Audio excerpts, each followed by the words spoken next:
السلام عليكم ورحمة الله وبركاته. الحمد لله حمدا كثيرا وسبحان الله بكرة وأصيلا والصلاة والسلام على أشرف خلق الله بشيرا ونذيرا وداعيا إلى الله بإذنه وسراجا منيرا. صلى الله على سيدنا ونبينا مولانا محمد تسليما كثيرا كثيرا. أما بعد، فقد قال الله تعالى في القرآن العظيم: بسم الله الرحمن الرحيم. وما منعهم أن تقبل منهم نفقاتهم إلا أنهم كفروا بالله وبرسوله ولا يأتون الصلاة إلا وهم كسالى ولا ينفقون إلا وهم كارهون. صدق الله المولانا العظيم. وقال النبي صلى الله عليه وسلم في الدعاء: اللهم إني أعوذ بك من الهم والحزن وأعوذ بك من العجز والكسل وأعوذ بك من البخل والجبن وأعوذ بك من غلبة الدين وقهر الرجال. صدق نبي الله سيد البشر محمد رسول الله صلى الله عليه وسلم. அளவற்ற அருளாளனும் நிகரற்ற அன்புடையவனுமாகிய அல்லாஹுவின் பெயரை கொண்டு ஆரம்பம் செய்கிறேன்.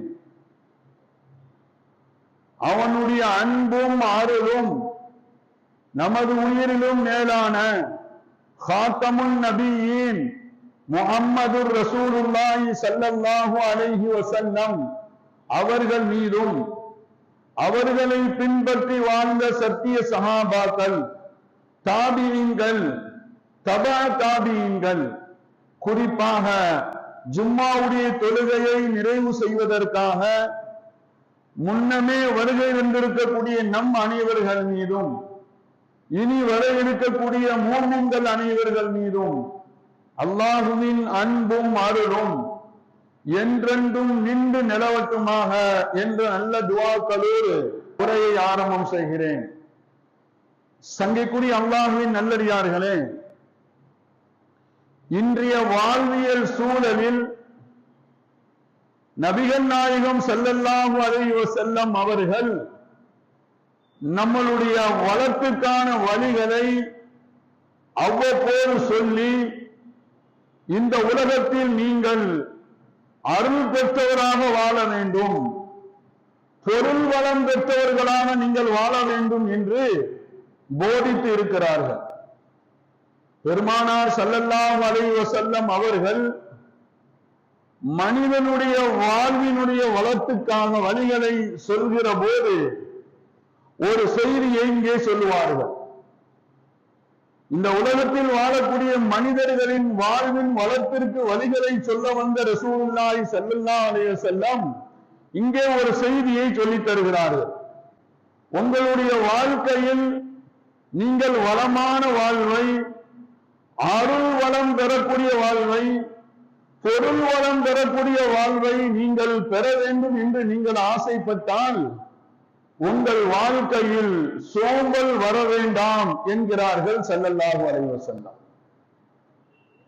நீங்கள் இந்த உலகத்தில் வாழும் காலமெல்லாம் அருள் வளத்தோடும் பொருள் வளத்தோடும் உயர்ந்த நிலையில் நீங்கள் வாழ வேண்டும் என்று ஆசைப்பட்டால் உங்களுடைய வாழ்க்கையில் சோம்பல் வர வேண்டாம் என்கிறார்கள் பெருமானார். சங்கைக்குரிய அல்லாஹ்வின் நல்லடியார்களே, இந்த குணம் இருக்கிறது, வாழ்க்கையில் அது வரக்கூடாது. எந்த சந்தர்ப்பத்திலும் இந்த குணம் வெளிப்படாமல் நம்மை பாதுகாத்துக் கொண்டே இருக்க வேண்டும். சோம்பல் என்பது வாழ்க்கையில் வராமல் தவிர்க்க வேண்டும். நம்முடைய வாழ்க்கையில் வெற்றியும் முன்னேற்றமும் பொருளாதாரத்தின் வளர்ச்சியும் வேண்டும் என்று நீங்கள் ஆசைப்பட்டால் இந்த சோம்பல் என்கிற விஷயத்தில் நீங்கள் ரொம்ப கவனமாக இருக்க வேண்டும் என்று சொல்லித் தருவார்கள் அருமை நாயகம் ஸல்லல்லாஹு அலைஹி வஸல்லம் அவர்கள். சங்கைக்குரிய அல்லாஹ்வின் நல்லடியார்களே, ஒருவேளை உங்களுடைய வாழ்க்கையில் சோம்பல் வரும் என்றால் வெற்றியை இழப்பீர்கள். வெற்றியை இழப்பீர்கள். உங்களுடைய வாழ்க்கையில் ஏதாவது ஒரு சந்தர்ப்பத்தில் உங்களிடத்திலிருந்து சோம்பல் வெளிப்பட்டால் நீங்கள் வெற்றியை இழப்பீர்கள், முன்னேற்றத்தை இழக்க நேரிடும், உங்களுடைய முகவரியை தொலைத்து விடுவீர்கள் என்று சொல்லித் தருவார்கள் ஸல்லல்லாஹு அலைஹி வஸல்லம். சங்கைக்குரிய அல்லாஹ்வின் நல்லடியார்களே, எல்லா காலத்திற்கும் எது தேவையோ அதை ரசூலுல்லாஹி ஸல்லல்லாஹு அலைஹி வஸல்லம் நமக்கு கற்றுத் தருவார்கள். அதிலே குறிப்பாக நாயகம் ஸல்லல்லாஹு அலைஹி வஸல்லம் மனித வாழ்க்கையில் சோம்பலை தவிர்த்து வாழ்வதற்கான வழிகளை சொல்லித் தருகிறார்கள். சோம்பலை தவிர்த்து வாழ்வதற்கான வழிகளை சொல்லித் தருகிறார்கள். அது ஒவ்வொரு மனிதனிடத்திலும் வராமல் இருக்க வேண்டும் என்கிறார்கள். உங்களுடைய குடும்ப வாழ்க்கையிலும் கூட்டு வாழ்க்கையிலும் சோம்பல் வராமல் தவிர்க்க வேண்டும் என்று சொல்லித் தருவார்கள் ரசூலுல்லாஹி ஸல்லல்லாஹு அலைஹி வஸல்லம்.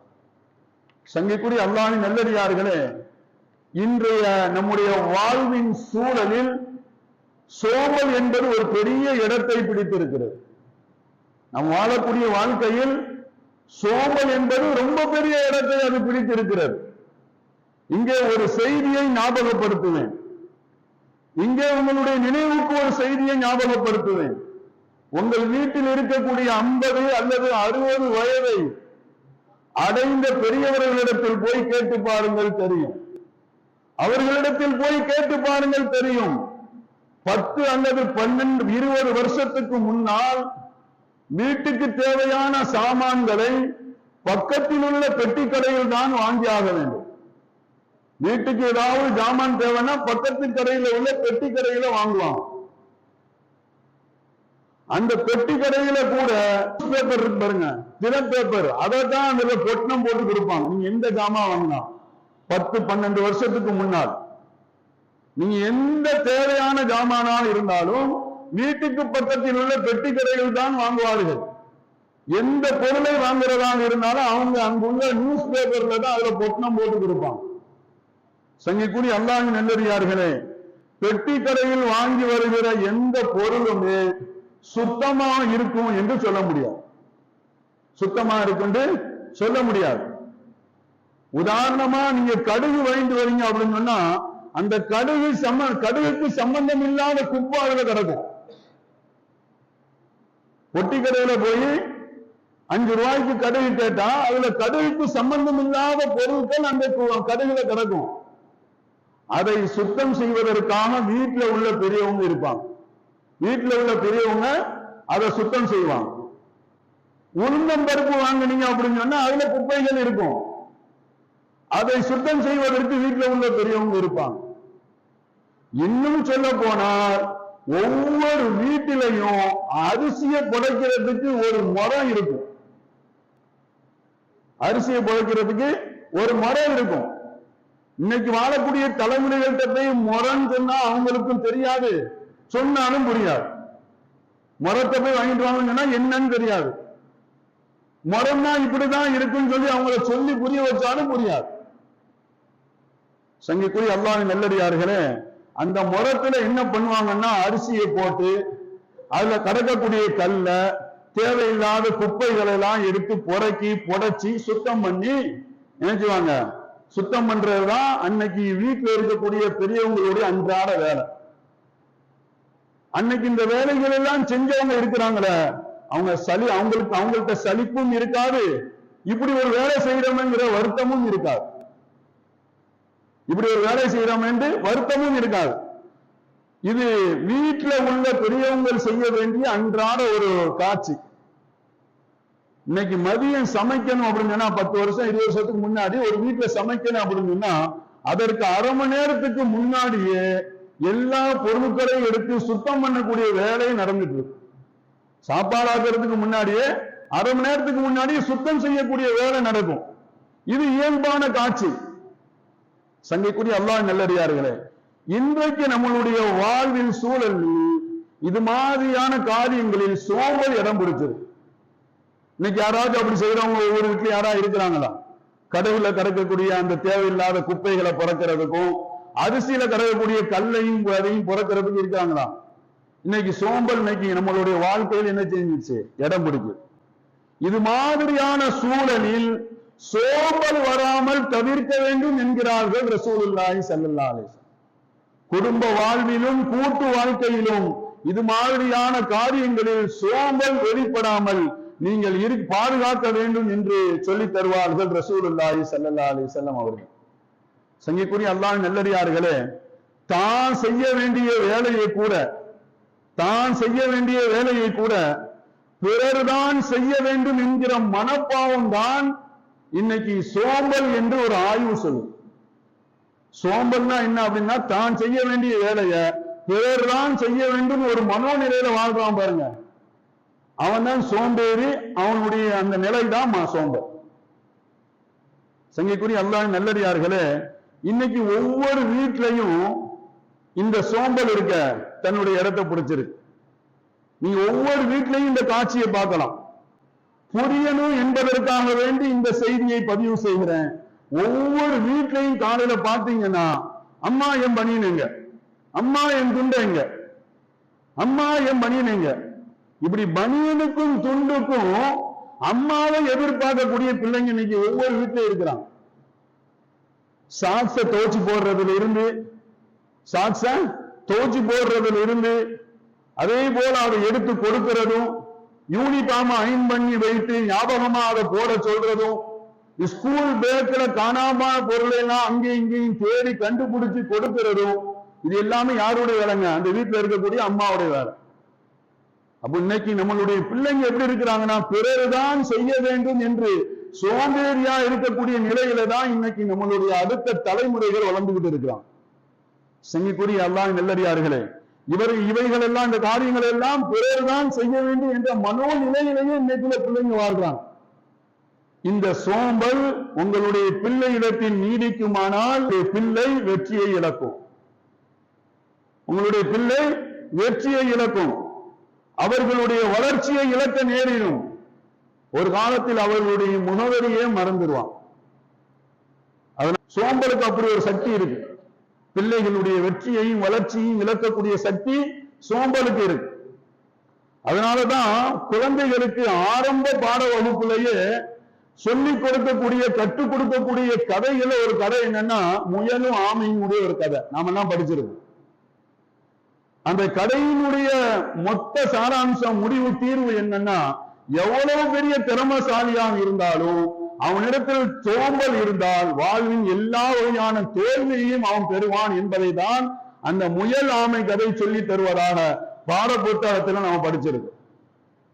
சங்கைக்குரிய அல்லாஹ் நல்லடியார்களே, நபிகள் நாயகம் ஸல்லல்லாஹு அலைஹி வஸல்லம் இந்த குணம் இருக்கிறது. பிள்ளைகளிடத்தில் இருக்கக்கூடிய இந்த சோம்பல், பிறர் தான் செய்ய வேண்டும், தான் செய்ய வேண்டிய வேலையை என்ற இந்த குணம் இருக்கிறது, வாழ்க்கையில் அது வரக்கூடாது என்கிறார்கள். உங்களுடைய பிள்ளைகள் வாழ்க்கையில வராமல் அதை பேணி பாதுகாக்க வேண்டும் என்று ரசூலுல்லாஹி ஸல்லல்லாஹு அலைஹி வஸல்லம் அவர்கள் நமக்கு சொல்லித் தருவார். சங்கைக்குரிய அல்லாஹ் நல்லடியார்களே, இந்த நாகரிக உலகம் நவீன வசதிகள் மூலமாக நம்மளுடைய வாழ்க்கையில் சோம்பலை அதிகரிச்சு கொண்டே போகும். இந்த நாகரிக உலகம் நவீன கண்டுபிடிப்பின் மூலமா சோம்பல் அதிகரிச்சுட்டே இருக்கு. உதாரணத்திற்காக ஒரு செய்தியை இங்கே பதிவு செய்கிறேன். உதாரணத்திற்காக, இன்னைக்கு ஆன்லைன் வியாபாரங்கிறது இன்னைக்கு பெருகி போயிடுச்சு. எல்லா பிசினஸ்லயுமே, எல்லா வியாபாரத்திலையுமே ஆன்லைன் வியாபாரங்கிறது இன்னைக்கு பெருகி போச்சு. அதுல மாற்று கருத்து கிடையாது. அதுல ஒரு விளம்பரம் ஆன்லைன்ல செய்யப்படுது. என்ன விளம்பரம்? வெர்டிகல் அயன் பாக்ஸ் ஒரு விளம்பரம் செய்யப்படுது. வெர்டிகல் அயன் பாக்ஸ், அதை 20 வயது படிச்சு முடிச்சு வேலைக்கு போகக்கூடிய ஒரு வாலிபர் அந்த விளம்பரத்தை செய்யறார் ஆன்லைன்ல. எப்படி செய்யறாரு அப்படின்னு சொன்னா, இந்த தயாரிப்பு ரொம்ப நல்லா இருக்கு. அவர் அந்த அயன் பாக்ஸ் வாங்கிட்டு வெர்டிகல் அயன் பாக்ஸ் வாங்கிட்டு அவர் சொல்றாரு, இந்த அயன் பாக்ஸ் இது ரொம்ப நல்லா இருக்கு, சர்ட் மட்டும் இல்ல உங்களுடைய டீசர்ட்டை கூட அது நல்லா அயன் பண்ணி கொடுக்குது அப்படின்னு எல்லா விளம்பரத்தையும் அவர் பண்ணி முடிச்சுட்டு கடைசியா ஒரு செய்தியை பதிவு செய்யறார். என்ன செய்தியை பதிவு செய்யறாரு? என்ன மாதிரி சோம்பேறிக்கு, அவர் சொல்றார், என்ன மாதிரி சோம்பேறிக்கு இது ஒரு முக்கியமான டூல்ஸ், எனவே ஞாபகமா இதை வாங்கிக்கங்க அப்படின்னு ஆன்லைன்ல ஒரு வாலிபர், உழைக்க வேண்டிய ஒரு வாலிபர், அவர் இப்படி ஒரு விளம்பரம் செய்யறார். சங்கைக்குரிய அல்லாஹ்வின் நல்லடியார்களே, இதுதான் உண்மையும் கூட. இன்னைக்கு வீட்டுல உள்ள ஒவ்வொரு நபர்களையும் சோம்பேறியா ஆக்கி வச்சிருக்கு அப்படின்னா இன்னைக்கு கண்டுபிடிக்கக்கூடிய அந்த புதிய கண்டுபிடிப்புகள் தான் நமக்கெல்லாம் சோம்பேறிங்கிற பேரை வாங்கி தந்திருக்கு. இதை யாரும் மறுக்க முடியாது. சங்கைக்குரிய அல்லாஹ்வின் நல்லடியார்களே, ஆனா ரசூலுல்லாஹி ஸல்லல்லாஹு அலைஹி வஸல்லம் அதை விட்டும் பாதுகாப்பு தேடும்படி நமக்கு சொல்லித் தந்தார். சோம்பேறி வரவாண்டாம் என்றார்கள். உங்களுடைய வாழ்க்கை நீங்கள் வெற்றியை அடையணும்னு ஆசைப்பட்டீங்கன்னா, உங்களுடைய வாழ்க்கையில் வளர்ச்சி அடையணும்னு ஆசைப்பட்டால், நீங்கள் பொருளாதாரத்தில் உச்சத்தை தொடர்ந்து ஆசைப்பட்டால், உங்களுடைய வாழ்க்கையில் எந்த சூழலிலும் சோம்பல் வர வேண்டாம் என்றார்கள் ரசூலுல்லாஹி ஸல்லல்லாஹு அலைஹி வஸல்லம். சங்கைக்குரிய அல்லாஹ்வின் நல்லடியார்களே, இன்னைக்கு யாரெல்லாம் ஏழையா வாழ்றாங்களோ, இன்னைக்கு யாரெல்லாம் ஏழையா வாழ்றாங்களோ, வறுமையில இருக்கிறாங்களோ, பஞ்சத்துல கஷ்டப்படுறாங்களோ, அவர்கள் எல்லாம் அந்த நிலைக்கு காரணம் குர்ஆனுடைய விரிவுரையாளர்கள் சொல்வார்கள், அவர்களுடைய சோம்பேறித்தனம் தான். இன்னைக்கு யாருன்னா யாரா இருக்கிறாங்களோ, வறுமையில வாழ்றாங்களோ, அவங்களுக்கு இந்த நிலை வந்தது காரணம் அவங்களுடைய சோம்பேறித்தனம் தான். நீங்க ஏழையா இருக்கீங்களா, அதற்கு காரணம் உங்களுடைய சோம்பேறித்தனம் என்று விரிவுரையாளர்கள் சொல்லுவாங்க. வறுமையிலே வாடிக்கொண்டு இருக்கிறீர்களா, உங்களுடைய சோம்பேறித்தனம் தான் இதற்கு காரணம் என்பார்கள் விரிவுரையாளர். எதை வச்சு அவங்க சொல்றாங்க? அப்படி எதை வச்சு சொல்றாங்க? அல்லாஹ் குர்ஆன்ல சொல்றான், வமா மின் தாப்பத்தின் ஃபில் அர்லி இல்லா அலல்லாஹி ரிஸ்குஹா. இது ஒரு பிரபலமான குர்ஆனுடைய வசனம். வமா மின் தாப்பத்தின் ஃபில் அர்லி இல்லா அலல்லாஹி ரிஸ்குஹா.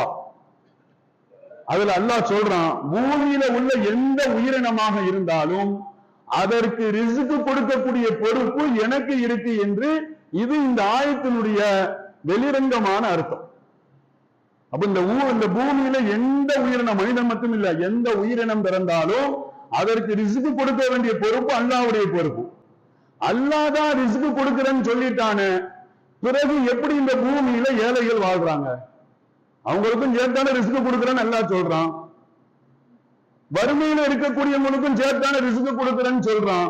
அப்ப எதுக்கு இந்த பூமியில ஏழைகளும் வறுமையில வாடக்கூடியவர்களும் பஞ்சத்தில் உயிரிழப்பும் ஏன் ஏற்படுது? என்ன காரணம்? சங்கைக்குரிய அல்லாஹ்வின் நல்லடியார்களே, இந்த கேள்விக்கு விரிவுரையாளர்கள், இந்த ஆயத்தினுடைய விரிவுரையாளர்கள் பதில் சொல்றாங்க. பூமியில் எந்த உயிரினமாக இருந்தாலும் அதனுடைய உணவை பெறக்கூடிய அந்த வழியை காட்டி தருவது அல்லாஹ்வுடைய பொறுப்பு. இதுதான் அந்த ஆயத்தினுடைய உண்மையான அர்த்தம். ஒரு ரிஸ்க், ஒரு 100 ரூபாய் சம்பாதிக்கணும் எப்படிங்கிற வழியை அல்லாஹ் காட்டி தரக்கூடிய பொறுப்பு அல்லாஹ்வுக்கு. நீ அந்த 100 ரூபாயை போய் கஷ்டப்பட்டு சம்பாதிக்கிறது உன்னுடைய பொறுப்பு. நான் வீட்டுல தான் இருப்பேன், நான் எங்கேயும் சம்பாதிக்க போக மாட்டேன், நான் சேர்ல தான் உட்கார்ந்து இருப்பேன், எனக்கு இன்னைக்கு தேவையான 200 ரூபாய் அல்லாஹ் தந்தாகணும் அப்படின்னு சொன்னா வராது.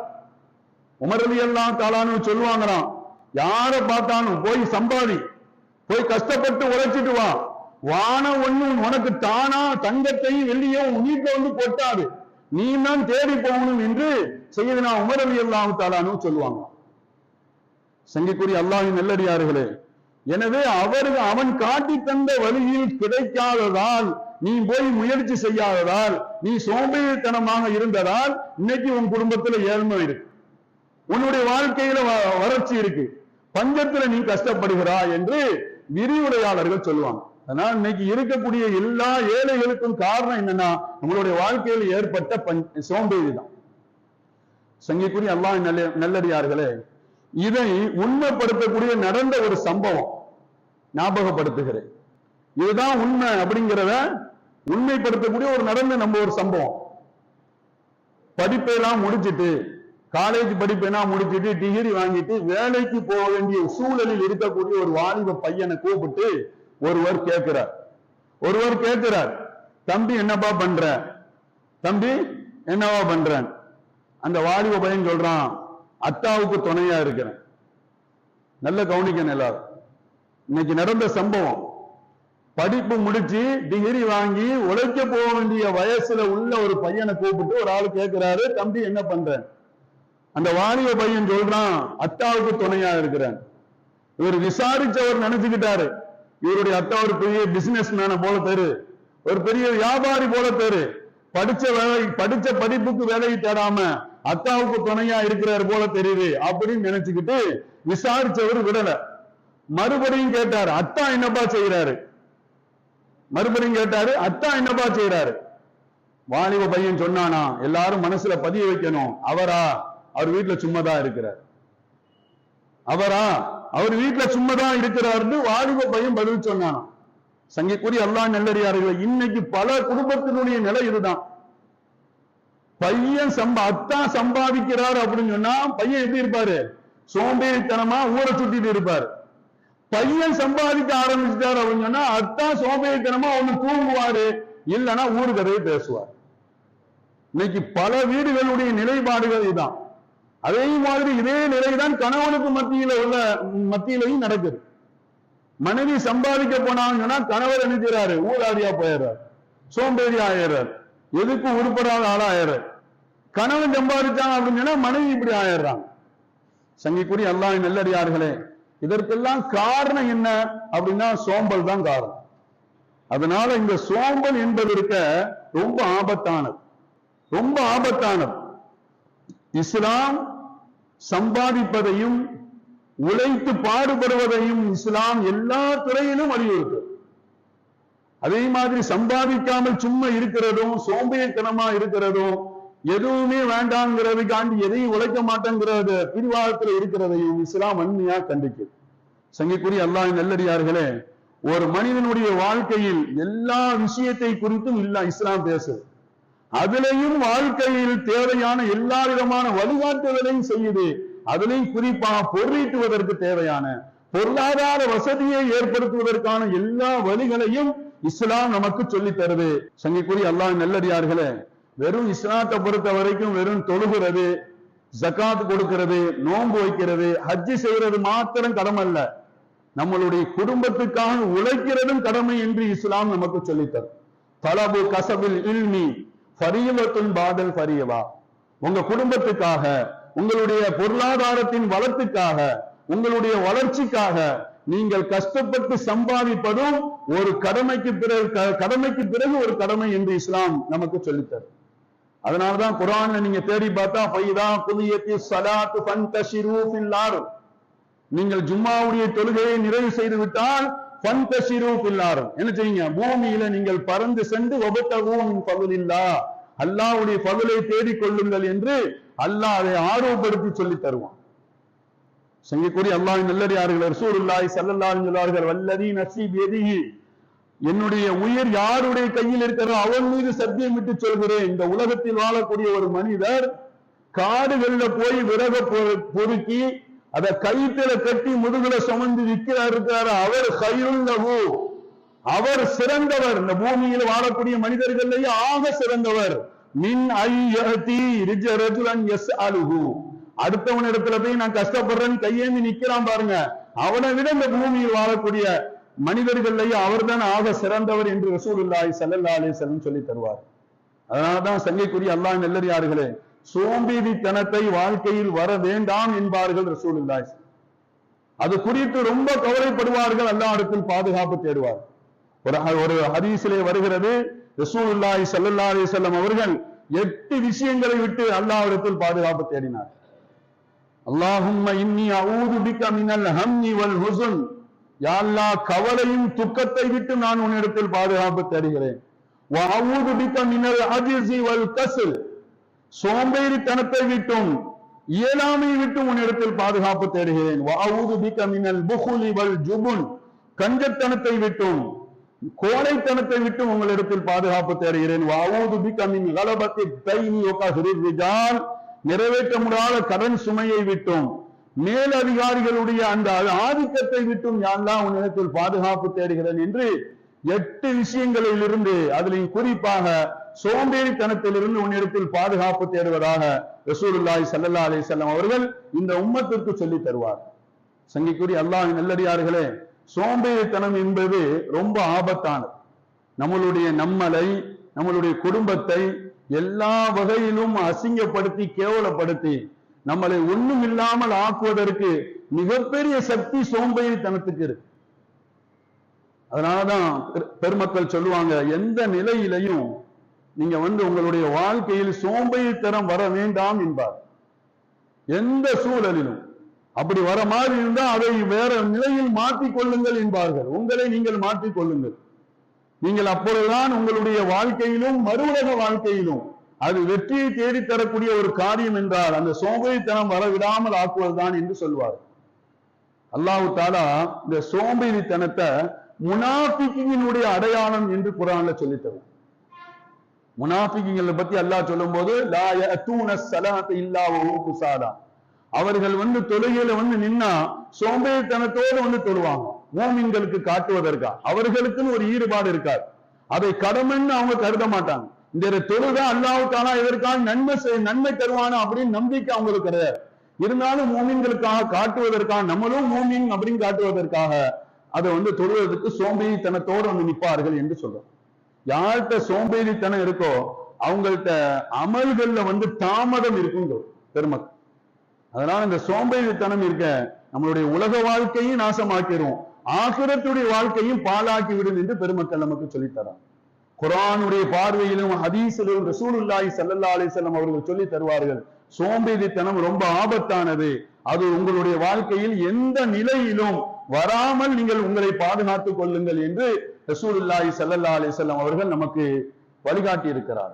சங்கைக்குரிய அல்லாஹ்வின் நல்லடியார்கள், எனவே எந்த காரியமாக இருந்தாலும், உலக காரியமாக இருந்தாலும், ஆகிரத்துடைய காரியமாக இருந்தாலும், அமலுடைய விஷயத்திலும் இந்த சோம்பேறித்தனம் வராமல் பாதுகாப்பதுதான் ஒரு மூமினுடைய சிறந்த பண்பு என்பதை பெருமக்கள் நமக்கு சொல்லித் தருவார்கள். எனவே எதை சொன்னோமோ எதை கேட்டோமோ அதன்படி அமல் செய்யக்கூடிய உயர்ந்த பாக்கியத்தை அல்லாஹ் நம் எல்லோருக்கும் தந்தருவானாக.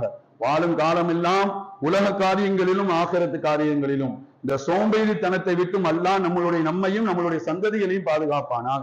எல்லா அமல்களிலும் எல்லா உலக காரியங்களிலும் சுறுசுறுப்பாக மார்க்கத்திற்கு முறைப்பட்ட முறையில் உழைக்கக்கூடிய வாய்ப்பையும் பாக்கியத்தையும் ஆர்வத்தையும் ஈடுபாட்டையும் அல்லாஹ் நமக்கு தந்தருள் புரிவானாக.